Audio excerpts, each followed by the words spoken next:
ድብቁ የቀበጥ ባጣዋ ፕሮግራም አቅራቢ የጥበብ ሰለሞን የቀለበት ስነ ስርዓት ምን ይመስላል ብለን ጠይቀን የተደበቀውን ደስታ ልንነግራችሁ ነው። መቅደስ ደበሳይን ለመተካት በኢቢኤስ ሰልጥና በኢቢኤስ ቤት ውስጥ የከተመችው ጥበብ ሰለሞን ታገቢኛለሽ ወይ ተብላ አዎ አገባሃለሁ ብላለች። እኛም እንኳን ደስ አለሽ ብለን ጉዳዩን እንቃኘዋለን። ለፍቅር ዝግጁ ፊኑ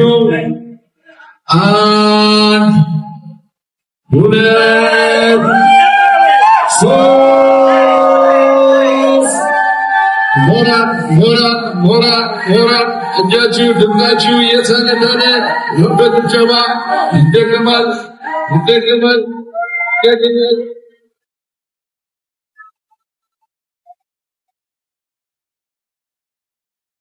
እንደምታውቁት ኢቢኤስ ቴሌቪዥን ላይ እጅግ ተወዳጅነትን ካተረፉ ከልጅነት እስከ አዋቂነት ድረስ የቴሌቪዥን ማሰራጫ ጣቢያዎች ላይ እድሜውን የጨረሰ ወይም የፊልም ስራዎች ላይ ብዙ ስራዎችን የሰራ ኢትዮጵያ ውስጥ እጅግ ታዋቂ እንደሆነ ይታመናል። ዳኒን የማያውቅ ኢትዮጵያዊ አለ ብሎ ማሰብ ይከብዳል። ነገር ግን ወደ ኢቢኤስ ቤት ሲመጣ አመጣጡ ብዙዎችን ግራ አጋብቶ ነበር። ረጅም ዓመታቶችን ብዙ ሚዲያዎች ላይ እንዲሰራ ቢጠየቅም በስተመጨረሻ ደግሞ ወደ ኢቢኤስ ቤት መጥቶ ውሳኔውን አጽንቶ እንደኖረ በሁላችንም ዘንድ ግልጽ ነው። ሰላም የተከበራችሁና የተወደዳችሁ የዚህ ቻናል ቤተሰቦች እንደምን አላችሁ? ዛሬም እንግዲህ እንደተለመደው የተለያዩ ወቅታዊና አዳዲስ መረጃ ያላቸው ቪዲዮዎች ሰብሰብ አድርጌ ለእናንተ ይዤላችሁ መጥቻለሁ። በዚህ ሳምንት ከተሰሙ መረጃዎች መካከል አንደኛውና ዋነኛው የተለያዩ ታዋቂ ሰዎች እንዲሁም ደግሞ አርቲስቶች እየተሞሸሩ ይገኛሉ። ከነዚህ መካከል እንደ ምሳሌነት የሚጠቀሱት ተወዳጇ አርቲስት የሁሉም ክራሽ የሆነችው ፍናን ህዝሩ እንዲሁም ደግሞ የኢቢኤስ ጋዜጠኛ የሆነችው ጥበብ ሰለሞን ተሞሸረች የሚሉ መረጃዎች እየወጡ ይገኛሉ። እነዚህና የመሳሰሉትን ቪዲዮዎች ሰብሰብ አድርጌ ለእናንተ ይዤላችሁ መጥቻለሁ። አሪፍ ቆይታ እንደሚኖረንም እርግጠኛ ስለሆንኩኝ ቪዲዮ ላይ በማድረግ ጀምሮ ሀሳባችሁን ኮሜንት ላይ ጻፉልኝ። ለዚህ ቻናል አዲስ ናችሁ ደግሞ ሰብስክራይብ በማድረግ ቤተሰብ መሆን ትችላላችሁ። ወደ ቪዲዮ እስኪ በመጀመሪያም እንግዲህ መላው ኦርቶዶክሳውያንን ያሳዘነ አንድ አሳዘን ዜና አለ። እሱ ምንድነው? የኢትዮጵያ ኦርቶዶክስ ተዋሕዶ ቤተክርስቲያን ፓትርያርክ የሆኑት ብፁዕ ወቅዱስ አቡነ ማትያስ መታመማቸው ተሰምቶ ነበር። እስኪ ይህንን ቪዲዮ እንመልከትና አሁን ላይ ያሉበትን ሁኔታ የሚገልጽ ቪዲዮ አለ፣ እሱንም እንመለከታለን። ፓትርያርኩ አቡነ ማትያስ በመታጠቢያ ቤት ማለትም በሻወር ውስጥ በወደቁበት ወቅት ሰው ቶሎ እንዳልደረሰላቸው ተገለጸ። ዛሬ ስለ ቅዱስ ፓትርያርኩ የደረሰን መረጃ ምን ይላል? ከቀናት በፊት የጥምቀት በዓል በሚከበርበት ወቅት ላይ ፓትርያርኩ በጃልሜዳ በተለይም በየዓመቱ በሚገኙበት ቦታ ላይ አለመገኘታቸው ብዙዎች ጥያቄ እንዳስነሳና በህመም ምክንያት እንዳልተገኙ ምዕመናኑም እንዲጸልዩላቸውን የቤተ ክህነት ምንጮቻችንን ጠቅሰን መዘገባችን ይታወቃል። በጉዳዩ ላይ ዛሬም ተጨማሪ መረጃዎችን ለማጣራት ሞክረናል። የቤተ ክህነት ምንጮች እንደነገሩን ከሆነ ቅዱስ ፓትርያርኩ ወደ መታጠቢያ ቤት በገቡበት ወቅት የመውደቅ አደጋ አጋጥሟቸዋል። በወደቁበት ወቅትም ሰው ቶሎ ስላልደረሰላቸው በቶሎ ወደ ሕክምና እንዳልተወሰዱና ያም ለህመሙ መጠንከር እንደ ምክንያትነት እንደተወሰደ ምንጮቹ ገልጸዋል። ፓትርያርኩ ሰርጀሪ እንደተደረገላቸው የገለጹልን ምንጮቻችን በአሁን ሰዓት ላይ እያገገሙ እንደሚገኙና ምዕመናኑ በጸሎት እንዲያግዛቸው ጠይቀዋል። ቅዱስ ፓትርያርኩ በአሁኑ ሰዓት ላይ በዊልቸር እየተንቀሳቀሱ ቢሆንም በእግራቸው ላይ ያለው እብጠት እንዳልቀነሰና አሁንም ሕክምናቸውን እየተከታተሉ እንደሆነ እነዚሁ የቤተ ክህነት ምንጮች ለዛሀበሻ አስታውቀዋል። የዘንድሮ የጥምቀት በዓል በጃልሜዳ በተከበረበት ወቅት የፓትርያርኩ ዓመታዊ የጥምቀት መልእክት በተወካያቸው በኩል መነበቡ ይታወቃል። አሁን ላይም እንግዲህ ሙሉ ለሙሉ ወደ ጤንነታቸው ተመልሰው ወደ ስራ እንደሚመልሱም በራሳቸው አንደበት ያስተላልፉት መልእክት አለ። እሱም ቪዲዮ እንመልከት። እኔ ግን ደህና ነኝ፣ እግዚአብሔር ይመስገን። ጉዳዩ የሕክምናው ደህና እየተካሄደ ነው ያለው። እዛው አለመገኘቴ እኔም አዝናለሁ። በበዓላቱ በጥምቀቱ በዓል በተለይ አለመገኘቴ በጣም እኔም አዝናለሁ። የሆነ ሆኖ ግን ከአቅም በላይ ስለሆነ ነገር ሁሉ መገኘት አልቻልኩም። መውደቅ ችግር ደርሶ በሕክምና ላይ ነው ያለሁት። በዚህ ምክንያት ነውና እኔ ግን ደህና ነኝ፣ እግዚአብሔር ይመስገን። ጉዳዩ የሕክምናው ደህና እየተካሄደ ነው ያለው። እግዚአብሔር አምላካችን ሁሉንም ነገር አስተካክሎ በዓላቱን ስላስፈጸመን የተመሰገነ ይሁን። በዓላቱ ልደቱም ጥምቀቱም ቃና ዘገሊላውም ሁሉም እነዚህ በዓላት በሰላም ተከናውነዋል። በዚህም እግዚአብሔር አምላካችን የተመሰገነ ይሁን። ይሁን እንጂ በአንድ አካባቢ የተወሰኑ ልጆቻችን አንድ 4 ልጆቻችን በጥንቃቄ ጉድለት ህይወታቸው ማለፉ በጣም እናዝናለን። በመንግስቱ ይቀበለልን እግዚአብሔር አምላካችን፣ ቤተሰቦቻቸውንም ያጽናናልን፣ ያበርታልን። ለወደፊቱም ጥንቃቄ ያስፈልጋል። በእውነቱ እንደዚህ አይነቱ አደጋ እንዳይደርስ ጥንቃቄ ሊደረግ በጣም ያስፈልጋል። ቅዱሳን በዓላት በጥሩ ሁኔታ መፈጸማቸው በውስጥም ያሉ በውጭም ያሉ ኢትዮጵያውያን በሙሉ በየአጥቢያ ቤተክርስቲያናቱ በጥሩ ሁኔታ በመከናወናቸውም ብፁዓን አባቶች አስረድተውኛል። እኔም በሚዲያው ተከታትያለሁ እና ሁሉ ነገር የተቃና በመሆኑ እኔም ደስ ብሎኛል። እኔ በእነዚህ አበይት በዓላት አለመገኘቴ ያው የሆነ ነገር ችግር ስለገጠመኝ ያው ሁላችሁም በመጠኑም ቢሆን ሰምታችሁ ይሆናል እና በዚሁ ምክንያት በቦታው አልተገኘሁም እንጂ ሁሉንም ነገር ሪፖርት ደርሶኛል። በዚህም በእውነቱ ደስ ብሎኛል። እኔም እዛው አለመገኘቴ እኔም አዝናለሁ። በበዓላቱ በጥምቀቱ በዓል በተለይ አለመገኘቴ በጣም እኔም አዝናለሁ። የሆነ ሆኖ ግን ከአቅም በላይ ስለሆነ ነገር ሁሉ መገኘት አልቻልኩም። መውደቅ ችግር ደርሶ በሕክምና ላይ ነው ያለሁት። በዚህ ምክንያት ነውና እኔ ግን ደህና ነኝ፣ እግዚአብሔር ይመስገን። ጉዳዩ የሕክምናው ደህና እየተካሄደ ነው ያለው። ስለዚህ የሁላችሁም በውጭም በውስጥም ያላችሁ ወገኖቼ በእውነቱ በጣም እንዳሰባችሁ ጉዳይ እንዳሳሰባችሁ እሰማለሁ። ስለ ሐሳባችሁ ስለ መጨነቃችሁ በእውነቱና ግን ደህና ነኝ። እነዚህን አበይት በዓላት በተለመደ ስላላደረግን ምክንያቱም ጤና ጉድለት ነው እንጂ እኔ በእውነቱ ደህና ነኝ ያለሁትና በዚሁ ምክንያት ሁላችሁም ያው በጸሎታችሁ እንደ አስቡን ደህና ሁኔታ ላይ እየደረስኩ ነው ያለሁት። አሁን እግዚአብሔር አምላክ ለሚመጣው ደግሞ በሰላም አቆይቶ ደረግ የሚገባውን ልንፈጽም ያድርግልን እና እግዚአብሔር አምላክ በቸርነቱ ይጠብቀን። ሁሉም ነገር መቼም የተሟላ የቅዱሳን በዓላት እንደዚሁ ለሚመጣው በሰላም እንደምናከብር ተስፋችን ነውና እግዚአብሔር ይስጥልኝ፣ እግዚአብሔር ይባርክልኝ። ሁሉም ነገር በደህና በመፈጸማችሁ አባቶች፣ ወንድሞች፣ እህቶች ሁሉም በትክክል በተቃና ሁኔታ በመፈጸማችሁ እኔም ደስ ብሎኛል እና እግዚአብሔር ይባርካችሁ። እኔ ደህና ነኝ። ያው በተቻለ እንግዲህ ቀስ በቀስ ህመሙም እየተቃለለ ነው ያለው። በዚህ እንግዲህ እግዚአብሔር ፍጻሜውን ያሳየን እና እግዚአብሔር ይስጥልኝ። እንኳን እግዚአብሔር ሁላችን በሰላም አደረሰን፣ በዓላቱንም እንኳን በሰላም አስፈጸመን። አሜን። በሌላ በኩል ደግሞ ተወዳጁ ቲክቶከር አዶናይ እጅግ በጣም ጠቃሚ የሆነ የህይወት ተሞክሮን ለኛ ለተመልካቹ አጋርቶናል። እስኪ ቪዲዮ እንመልከት። ይህ ቪዲዮ በጣም ብዙ ሰዎች ስላይጨርሱት ይችላሉ። ምክንያቱም የማስተምረው ስለ ሎው ኦፍ አትራክሽን ነው which is ስኬት እንዴት አድርገህ እንደምታመጣ ማለት ነው። ባይገርማችሁ ጋይስ እኔ የምመኘው ህይወት ነበረ። አሁን ደግሞ እያንዳንዷ የምመኛት ህይወት እየኖርኳት ነው which is ድሮ አስታውሳለሁ የድሮ ቤቴ ሆኜ ካናዳ ያለው ቤዝመንት ኖር ነበር which is ከግራውንድ በታች ማለት ነው። ኦኬ ኖርማል ፍሎር አለ አይደለ ሰዎች የሚራመዱበት ከሱ በታች የተቆፈረ ቤት የተሰራ ቤት ነበርና አርካሽ ስለሆነ ወደዛ ገብቼ ነበረ እና እዛ ቤት ሆኜ በጣም ብዙ ስለራሴና ስለ ዓለም ስለዚህ ህይወት ያወቅኳቸው ሚስጥሮች ነበሩ። ታያችሁ ከዛ የተረዳሁት ነገር ምን እንደሆነ ላስረዳችሁ። የተረዳሁት ነገር እንግዲህ እቺ ዓለም በመልፋትና በመፍጋት እንደማትሰራ ነው። አይነው በጣም ለሞቲቬሽን የሚቀል ምክር ልፋ፣ እንደዚህ ላበላ መሆን አለብህ፣ ደም ተፍተህ ነው እንደዚህ ህይወት የምትቀይረው የሚል ምክሮች አሉ።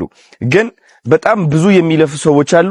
ገቢያቸው ግን በጣም ዝቅተኛ የሆኑ ሰዎች ደግሞ እነሱ እንደሆኑ ታውቃላችሁ። እናንተም ብቻዬም አይደለሁኝም። ኦኬ ሶ መልፋትና መፍጋት፣ ከዛ ደግሞ ማመን አለ።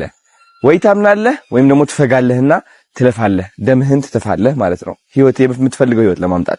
እኔ እንግዲህ ከዚህ በፊት የተጠቀምኩት ታክቲክ ወይም ደግሞ የስኬት መንገድ መልፋት፣ መፍጋትና ያለኝን ነገር አውጥቼ መስጠት ነው። እሱ ደግሞ እንዳልሆነ ተረዳሁኝ። ምክንያቱም ለፍቼ ምንም አይነት ለውጥ ላገኝ አልቻልኩኝም። አሁን ባለሁበት ደረጃ አሁን ያለው አዶናይ ሆኜ ሳስበው ግን እኔ ህይወቴ የቀየረልኝ ብዬ የማስበው የሎው ኦፍ አትራክሽን ሚስጥር በመጠቀሜ ነው። ሎው ኦፍ አትራክሽን ማለት የስበት ህግ ማለት ነው። which is የምትፈልገው ዓለማዊ ነገር ወደ ራስህ መሳብ ትችላለህ። ምንድነው የምትፈልገው? ማን መሆን ነው የምትፈልገው? ምን አይነት ስኬት ነው የምትፈልገው? እነዚህ ነገሮችን ካወቅ አምነህ መራመድ ማለት ነው። ችግራችን እኛ ማመን አንችልም። ምክንያቱም አስተዳደጋችን ድሃ እንደሆን ይነግረናል። ታሪካችን የተበላሸ ነው። ብዙዎቻችን አመጣጣችን የማይጠቅም ነው። አንዳንዶቻችን ተተርበናል፣ አንዳንዶቻችን ተገፍትረናል፣ አንዳንዶቻችን ተንቀናል። ከሰው በታች እንደሆን ተነግሮናል። ሰው እንዴት አድርገን አንደኛ እንደሆን እናምናለን? እንዴት አድርገን ሀብት እንደሚገባን እናምናለን? because አለማመናችን ነው ህይወታችን ተደጋጋሚ ድህነት ውስጥ እንዲቀጥል የሚያደርገው። አለማመናችን ነው ከሰው በታች ሆነን እንድንኖር የሚያደርገን። አለማመናችን ነው ዝቅተኛ ተከፋይ ሆነን እንድንቀጥል የሚያደርገን። እኔ ደግሞ ማመኔን ነው እዚህ ደረጃ ያደረሰኝ። because guys አዶናይን ብታቁት፣ የድሮ አዶናይ ብታቁት በጣም የተበላሸ እምነት ያለው አዶናይ ነበረ። ኦኬ ከሰው በታች ነኝ ብሎ የሚያስብ አዶናይ ነበረ። የሚያምን አዶናይ ነበረ። ቆንጆ አይደለሁኝም፣ ሀብት አይገባኝም፣ አንደኛ መሆን አልችልም። because እኔ ተማሪ ያለው ደረጃዬ 39 ከ40 እወጣ ነበረ። ስለዚህ ትምህርት ቤት ላይ ከ39 ከ40 ከወጣው that means ህይወት ላይም እንደዛው ሁኜ እቀጥላለሁ የሚል እምነት ነበረኝ። ስለዚህ እምነቴም እየኖርኩት ነበረ በየቀኑ ማለት ነው። እናንተም እምነታችሁ እየኖራችሁት እንደሆነ ማወቅ ይኖርባችኋል። እያንዳንዳችሁ ህይወታችሁ ላይ የሚያጋጥማችሁ ነገር እምነታችሁ እንደሆነ ማወቅ አለባችሁ። ኮፒ ፔስት። ሌላ ደግሞ ከሎው ኦፍ አትራክሽን ወይም ከስበት ህግ የወጣ አንድ ሚስጥር ምንድነው? the law of mirror። ኦኬ አሁን እሱን ላስረዳችሁ ፈልጋለሁ። the mirror effect ምንድነው? ሚረር ማለት መስታወት ማለት ነው። መስታወታችን ማን ነው? መስታወታችን ይህ ዓለም ነው። የኛ ነጸብራቅ ነው ይህ ዓለም። ይህ የምታዩት ዓለም ከውጫቻችሁ ያለው ዓለም የናንተ ቤት፣ የናንተ መኪና፣ ያላችሁ አለባበስ፣ ያላችሁ ሰውነት አይምሯችሁ ውስጥ ነው የሚገኘው እንጂ እዚህ አይደለም የሚገኘው። እናንተ ደካማ የምትሆኑት ይህ ውጫዊው ዓለም ከኔ ውጪ ነው ብላችሁ ካሰባችሁ ይህ ዓለም እናንተን የመቆጣጠር አቅም ያገኛል። ግን ደግሞ አይናችሁ ስትጨፍኑ ይህ ዓለም እንደሚጠፋ ከተገነዘባችሁ that means ይህ ዓለም ከእናንተ ውጪ ሳይሆን እናንተ ውስጥ ነው ያለው ማለት ነው። ይህ ማለት ደግሞ አይምሯችሁ ተጠቅማችሁ ይህ ዓለምን መሳል ትችላላችሁ፣ መስታወታችሁን መቀየር ትችላላችሁ ማለት ነው።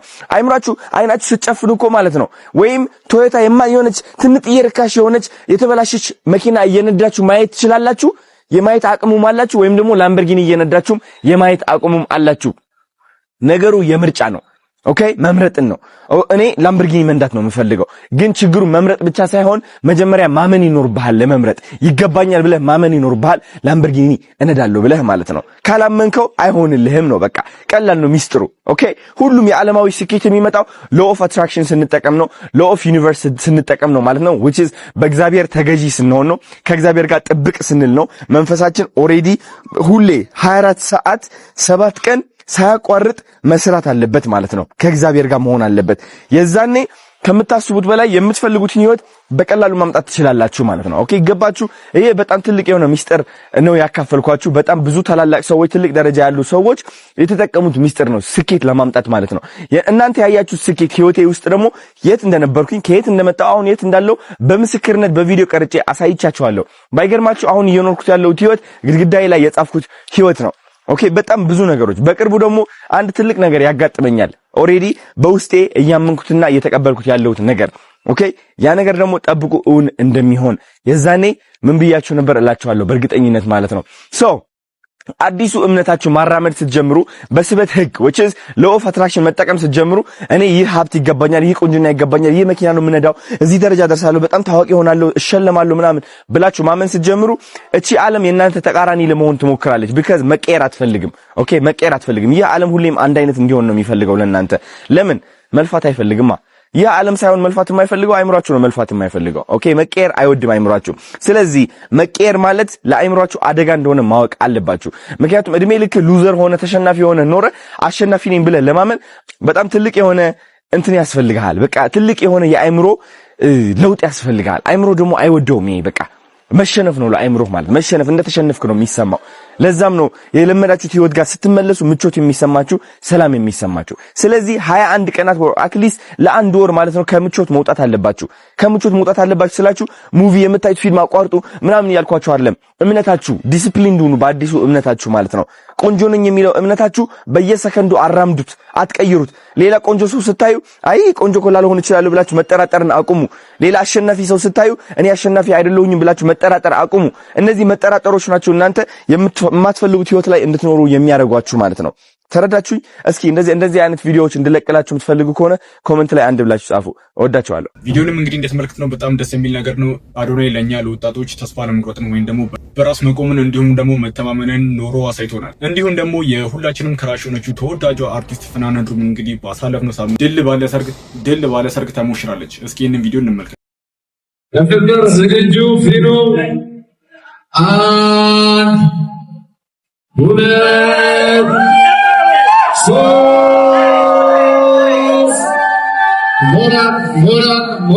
ሞራ እጃችሁ ድምጣችሁ እየተነደነ በጭብጨባ ይደገማል።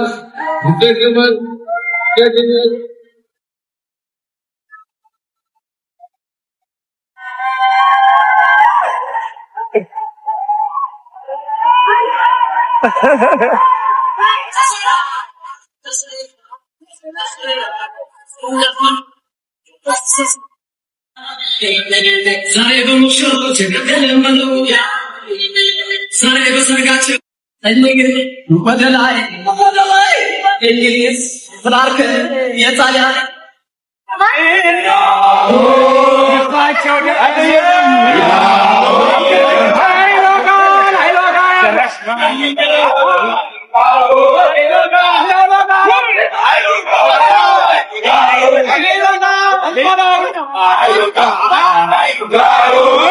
ምንም እንኳን የሁላችንም ክራሽ ብትሆንም እንግዲህ ፍናን ህዱም ማግባቱ አልቀረምና ባይ ባይ ያለን ይሸኛል። እንዲሁም ደግሞ በዚህ ሳምንት ከሰሙ መረጃዎች መካከል አንደኛ ተወዳጇ የኢቢኤስ ቴሌቪዥን ጋዜጠኛ የሆነችው ጥበብ ሰለሞን እንግዲህ በዚህ ሳምንት ተሞሽራለች። እስኪ ይህንን ቪዲዮ ድብቁ የቀበጥ ባጣዋ ፕሮግራም አቅራቢ የጥበብ ሰለሞን የቀለበት ስነ ስርዓት ምን ይመስላል ብለን ጠይቀን የተደበቀውን ደስታ ልንነግራችሁ ነው። መቅደስ ደበሳይን ለመተካት በኢቢኤስ ሰልጥና በኢቢኤስ ቤት ውስጥ የከተመችው ጥበብ ሰለሞን ታገቢኛለሽ ወይ ተብላ አዎ አገባሃለሁ ብላለች። እኛም እንኳን ደስ አለሽ ብለን ጉዳዩን እንቃኘዋለን። ወዲህ ደግሞ የበርካታ ተሰጥኦች ባለቤት የሆነው ዘወትር ደሳለኝ ከኢቢኤስ ቤት ከጠፋ ሰንበትበት ብሏል። እንደው ምን ገጥሞት ነው ብለን ጠይቀን የተመለሰልንን አስገራሚ ነገር እንነግራችኋለን። ከኛ ጋር ስትዘልቁ የጥበብ ሰለሞንን ቀለበት ፕሮግራም አንስተን ስለሷም በትንሹ እንቃኛለን።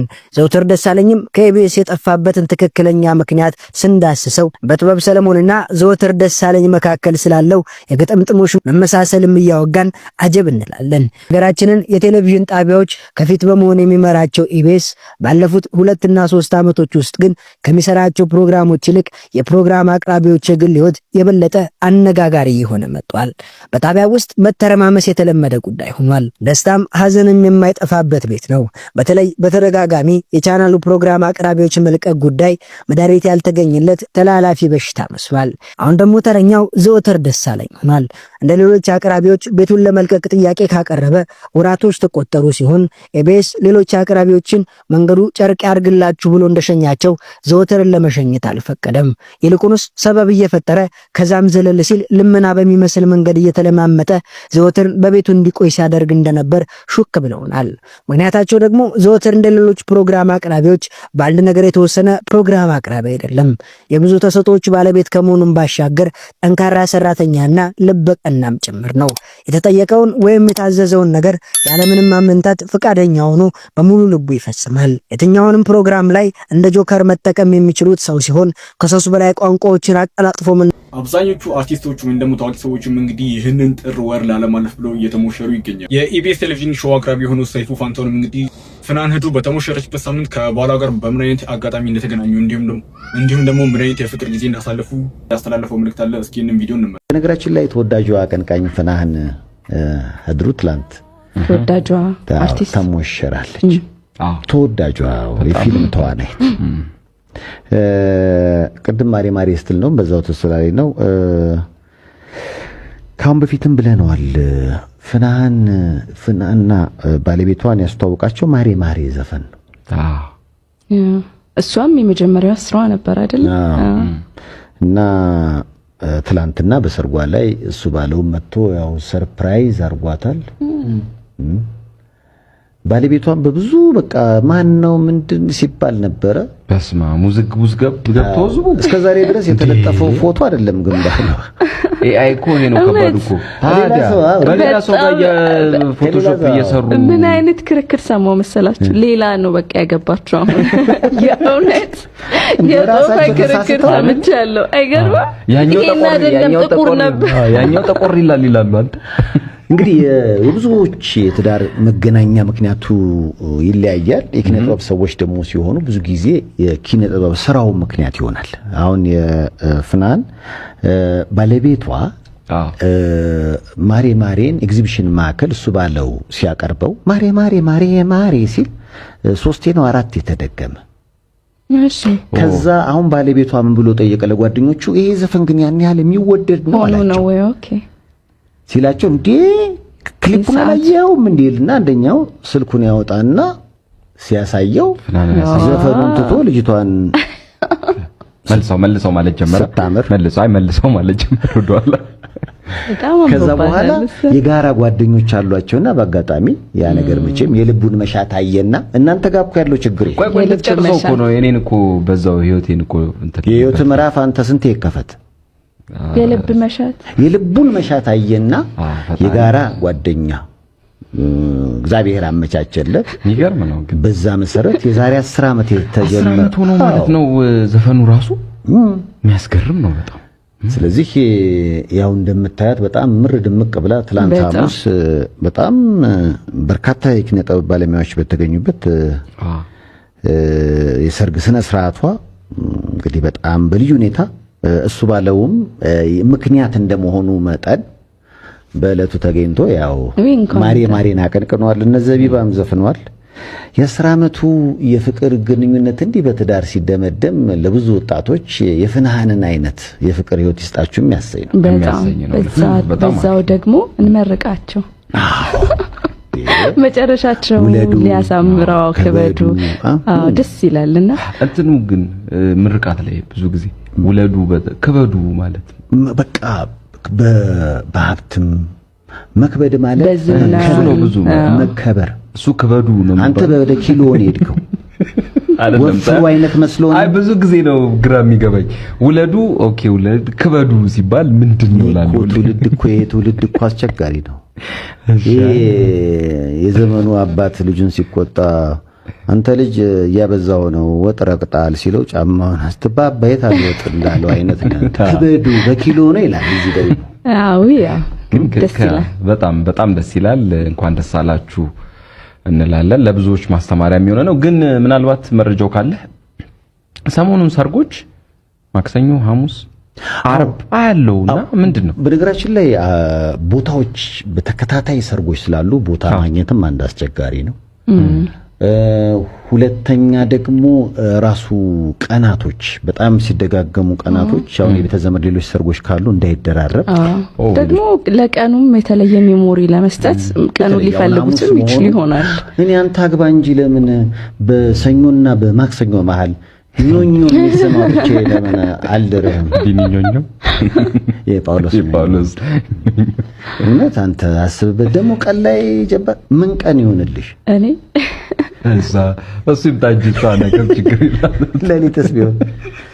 በነገራችን ላይ እንግዲህ እነዚህ ሁለት ጉብሎችን እንዲህ እንደ ፍናን ሰርግ የነሱም ሰርግ የሚዘገብበት ቀን ሩቅ አይሆንም። አንድ 20 ዓመት ነው እንኳን ልዘጋጅበት በደንብ እንደምታውቁት ኢቢኤስ ቴሌቪዥን ላይ እጅግ ተወዳጅነትን ካተረፉ ከልጅነት እስከ አዋቂነት ድረስ የቴሌቪዥን ማሰራጫ ጣቢያዎች ላይ እድሜውን የጨረሰ ወይም የፊልም ስራዎች ላይ ብዙ ስራዎችን የሰራ ኢትዮጵያ ውስጥ እጅግ ታዋቂ እንደሆነ ይታመናል። ዳኒን የማያውቅ ኢትዮጵያዊ አለ ብሎ ማሰብ ይከብዳል። ነገር ግን ወደ ኢቢኤስ ቤት ሲመጣ አመጣጡ ብዙዎችን ግራ አጋብተው ነበር። ረጅም ዓመታቶችን ብዙ ሚዲያዎች ላይ እንዲሰራ ቢጠየቅም በስተመጨረሻ ደግሞ ወደ ኢቢኤስ ቤት መጥቶ ውሳኔውን አጽንቶ እንደኖረ በሁላችንም ዘንድ ግልጽ ነው። የዳኒና የሉላ ጥምረት ከሚዲያ ወይም ፕሮግራም አዘጋጅነት አልፎ ዛሬ አዲስ ነገሮችን ይዞ ብቅ ብሏል። ዳኒ ረጅም ዓመታቶችን በትዳር ተጣምሮ እንደኖረ ብናቅም የኋላ ግን ሚስቱ ስዊድን ሀገር እንደምትኖርና ከሷ ጋር አብሮ እንዲኖር በተደጋጋሚ ጠይቀው እሷ ወዳለችበት ስዊድን ሀገር እንደሄደ ይታወቃል። ዓመታቶችን እዛ ለመኖር ሞከረ፣ ታገለም፣ ነገር ግን አልተሳካለትም። ኢትዮጵያ ውስጥ ህዝብ አለው፣ የሚከተለው ሰው አለው። እጅግ ብዙ አዲስ ባሏ ነው ምናምን ባላችሁ ነው ያላችሁ የምታወሩት ወሬ ባይዘው ፍናን የልጅነት ባሏን ያገባችሁ የማታውቁ ልንገራችሁ ብዬ ነው። ማርያምን የልጅነት ጓደኛዋን ነው ያገባችሁ። በጣም ነው የምትወደው፣ በጣም ነው የሚወዳት፣ ደስ ነው የምትለው፣ ይገባታል። እንኳን እንደዛ አለሽ ፍናንዬ። መቼም ስለሰርጉ ያወራሁት ያየሁት ነው። በተቀረ ዲኮሮችሽ ያበዱ ናቸው። ዲኮር የሰሩልሽ በስመ አብ ዲኮሩ ያሉት ጋይስ ስማ አንተ ዲኮር በነፃ ነው ያወራሁልሽ ያለው የሰማነው አይደል? ዲኮሩ በጣም ነው የሚያምረው፣ በጣም ነው የወደድኩት። የሰላም አበሻ በጣም ነው የሚያምረው። አዎ 10 ዓመት በጓደኝነት አልፋቸዋል ዩኒቨርሲቲ ምናምን ብዙ ዓመታቸው የልጅነት ጓደኛዋ ነው። በጣም ነው የምትወደው ፍናን። ደስ የምትላችሁ ነገር ይሁን የምትልጅ አይደለችም። ከእንደገና ካያችኋት ደግሞ ይሄ እንደ ሴሌብሪቲዎቹ ብዙዎች ሴሌብሪቲውን የትም ስትሄዱ ታገኛችኋላችሁ። ክለብም ስትሄዱ የሆነ ቦታም ስትሄዱ ፍናን እንደዚህ አይነት ቦታ የምትገኝ ልጅ አይደለችም። አንድ ቀን ክለብ አየናት ብሎ ያወራልኝ ሰው የለም። ባይዘው ክለብ እንኳን ሳታውቅ ነው ወደ ትዳር ህይወት የገባችው። ያንን ደግሞ የራሷን ጓደኞች ይመሰክሩላታል። በጣም ደስ የምትል ልጅ ናት። ሰው አክባሪ ናት ምናምን። ድንጋጤም አለ ነገርኳችሁ። እንኳን የተዋለደ ባሏ ቀርቶ የኢትዮጵያ ህዝብ እንኳን ምን ያህል እንደደነገጠ አይታችኋል። አትጠብቁትማ። ተረድታችሁኛል። ደንግጣም ሊሆን ይችላል። ሁለተኛ ነገር ረጅም ዓመት የኖረች ሴት ከሆነች ደግሞ ነገርኳችሁ እንደኛ አይነት ካራክተር ላታሳይ ትችላለች። እንደኛ አገር አይነት ካራክተር እንደኛ አይነት አሁን እንደ ኢትዮጵያ እዚህ እንዳለ ነው እንደምንቀውጠው ላይባል ይችላል። ላትር ትችላለች። በዛ ላይ ደግሞ ይሄውን ያለው የሚዲያ ነገር ያዘኑን ሁሉ መቀባበያ ስለሚያደርጉት እሱም ሊሆን ይችላል። እኔ በሁለት ነገር ነው። በእርግጥ የቤተሰብሽን ሀዘን ሚዲያ ላይ ያወጡታል ብለሽ ፈርተሽ አትደብቂውም ይሄንን ህመም። ግን ደግሞ እቺ ሴት ብዙ ዓመት የቆየች ሴት ከሆነች እንደዚህ የተሸፋፈነችበት ያንን ነገር ይዛ መታቢውስ ለመሰላችሁ። እኔ ብዙ ዲያስፖራ ለቅሶ ቤት አሁን ነገር አንድ ከትን የመጣ ከጀርመን የመጣ ስክሪን አለ። ነገ ስላሴ ነው የሚቀበረው። እሄዳለሁ ቀብር ማለት ነው። ጌታ ምስክሬ ጋይስ ከዲያስፖራ ናቸው ብያቸዋለሁ። በጣም ነው የነሱ አቀባበር ለየት ያለ ነው፣ እንደኛ አይደለም ማለት እንዴት በቃ የድንጋጤውም ነው ምናምን እና አንዳንዴም አንደርስታንድ ብናደርግ ጥሩ ነው። ሁሉን ነገር በሌላ ነገር ባንወስደው፣ ሁሉን ነገር በሌላ ነገር ባንቀይረው ጥሩ ነው። ምክንያቱም እኛ እንደዚህ የምንወደው ሰው በዚህ ደረጃ ካዘንን፣ እኛ በዚህ ደረጃ ከደነገጥን። ለማንኛውም ቤተሰቦች ለዛሬ ይዤላችሁ የመጣሁት ቪዲዮ ይህንን ይመስል ነበረ። የተለያዩ ቁም ነገር አዘል ትምህርቶችና አዳዲስ መረጃዎችን እንዳገኛችሁባቸውም እርግጠኛ ስለሆንኩኝ ቪዲዮ ላይ ሳታደርጉ የጀመራችሁ ላይክ አድርጉ። ሀሳብ አስተያየት ካላችሁ ኮሜንት ሴክሽን ላይ አስቀምጡልኝ። ለዚህ ቻናል አዲስ ናችሁ ደግሞ ሰብስክራይብ በማድረግ ወቅታዊና አዳዲስ መረጃዎችን ማግኘት ይችላላችሁ። ቀጣይ በተመረጡና አዳዲስ መረጃ ባላችሁ ቪዲዮዎች እስከምንገናኝ ድረስ መልካም ጊዜ